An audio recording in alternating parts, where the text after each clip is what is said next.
It's interesting because as we talked to you all about deliberate creation, first we said focus. We said you create your own reality and you get what you think about. So pay attention to what you're thinking about. And that went along all right with you, but then you started worrying about what you were thinking about. And then we started putting emphasis on allowing. In other words, you ask, step 1, the universe supplies, step 2, and you have to line up with it, step 3.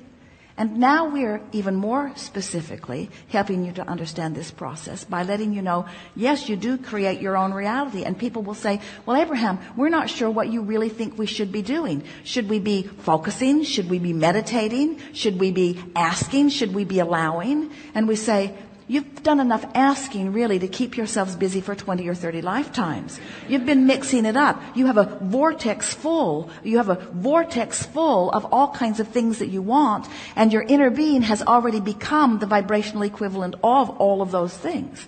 So your work really is to relax and allow yourself to be in the vibrational vicinity. This grid conversation, what it does, because everything that we've been offering and everything that you've been applying has been brilliant and productive for you.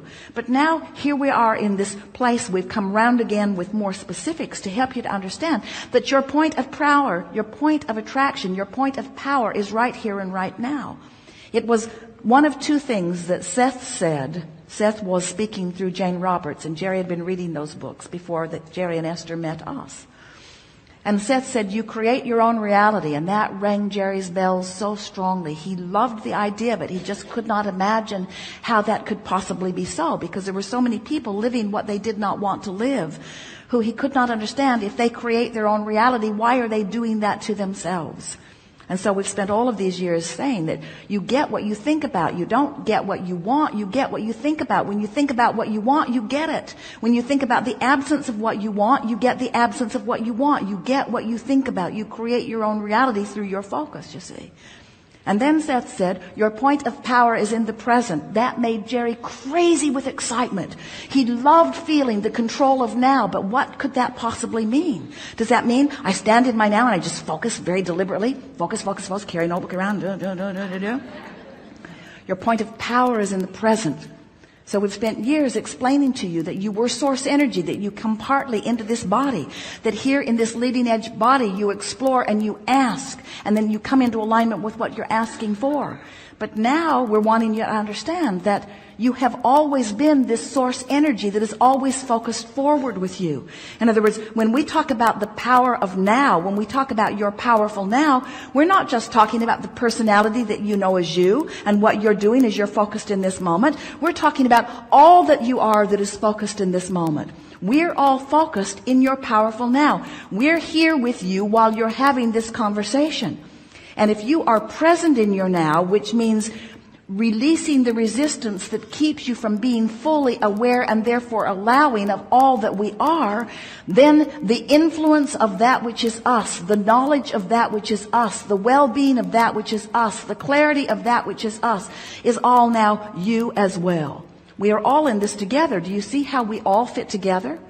Do you understand how you fit into the whole of all that is? Do you get it? That you are leading edge creators, that you bring source forward into this powerful now? Not really. You don't really understand that. You don't really understand that. Humans have for a long time, in a variety of different ways, come to believe something that is so off that it keeps you separated from the power and the joy of your now. So many humans believe that they came from that which is source and that they will return to that which is source. But they have no sense of how source is present with you out here on this leading edge, and that this leading edge is the leading edge of all creation. Somehow you've convinced yourselves, and it is illogical that you've come to the conclusion. You've convinced yourself that you are separate from that which is source, and that you're somehow needing to prove some sort of worthiness. And that in time, if you're good enough, you will return to that which is source. And that's really where it's all going on. But friends, that non-physical realm is not really where it's all going on. This is the leading edge. This time-space reality, this leading edge, manifested source energy is the leading edge. The reason that so many have come to believe in the unworthiness of human, in the imperfection, in the needing to be judged and straightened out, and in the redemption of humans, the reason that so many have come to believe that is because when you want stuff and it's not happening, you got to fill in the blanks somehow. And most humans fill in those blanks by saying, I'm not being blessed because I must have done something wrong. I'm not being rewarded because I must be inappropriate in some way. And nothing could be further from what is really going on. You're just not letting it in because you're feeling unworthy. You're just not letting it in because you're feeling too angry. You're just not letting it in because you're not joining the source in your powerful now. And when you do, So now let's talk about this grid in this new, more pointed way. So you follow us that the leading edge is out here where you are, yes? All forward, right here in your powerful now. So here you are in your powerful now, taking the time to establish an emotional grid that feels good. You feel peaceful, you feel satisfied, you feel good, you feel a little frisky. You feel full of yourself, you feel love, you feel in love, you feel good. You feel good. You feel good. Now the reason you feel good is because you're not keeping all of that out. You feel good because you're allowing it all present, and you've been doing it for a while, and so you've got this good feeling pointed grid going on right here in your now, right here in your now, right here in your now, right here in your now. Dovetailing with ideas and other people. You're now point rendezvousing with all those things. You see, because you're not ever going to get it done. So when your goal is a house or a lover or a car or a pile of money or all of those things that are wonderful, we wish all of those for you. But when your goal is one of those things, rather than your goal is right now the grid, how you feel. When your goal is the grid, when your goal is how you feel, when your goal is your point of attraction, when your goal is your rendezvous point, now you're rendezvousing with source. Now you're rendezvousing with ideas. Now when you're writing a song, clarity comes. Now when you're writing a song, brilliant songwriters play with you. Now when you're dancing a dance, your ability to dance is there. All of the inspiration. Can you feel how much more productive that powerful now is than any other thing that you might put on any vision board?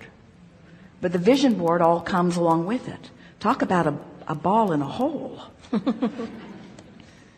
see, that powerful now. And now, and now, and now, and now, and now. Not just someday, not just later, now. Right now I'm clear-minded and I'm thrilled with my thought, with what I just thought. Right now I'm clear-minded and I'm thrilled with what you just said about what I just thought. I'm thrilled with my clear-mindedness, and I love, Esther was on the airplane and she was writing, she's been carrying a little notebook and she's been writing grid words. So she'd written a page of grid words. She was just sitting there feeling well-being and satisfied. And she hears Jerry say, clearly, open your window. She had closed it because the sun was bright. Open your window on the airplane. So she opened her window and she looked down, and there was a rainbow down there. Down there. So she knew, it was such a wonderful moment. She knew that she'd established a grid, and she knew that she'd rendezvoused with Jerry. Nothing better than that for her. And she watched it. It lasted about 10 seconds. And then she sat back up, and Esther is against one window, and Jeannie is next to her, and a stranger is next to Jeannie, and a happy stranger. And across the aisle is Mark. And at that moment, Mark says, Esther, The stranger said, Esther. Jeannie said, Esther. We have Wi-Fi on the plane. Wouldn't it be cool to put something on Facebook? Esther knew exactly what she wanted to say. Rendezvous, rendezvous, rendezvous, rendezvous, rendezvous, rendezvous, rendezvous. Within a few minutes, 1,000 people, rendezvous, rendezvous, rendezvous, rendezvous, rendezvous, rendezvous, rendezvous, rendezvous, rendezvous. You see? This is a time of rendezvousing like never before. You have never had more access to more. You've never had more access to more people, to more ideas, to more pleasure, to more things, to more experiences. Never before. This is the leading edge of all of that. And when you take the time to establish your emotional grid, then all that is non-physical, all that you care about, physical or non-physical, rendezvous with you in your powerful now. That's a good ball in the hole. It is. Thank you. It is. Thank you.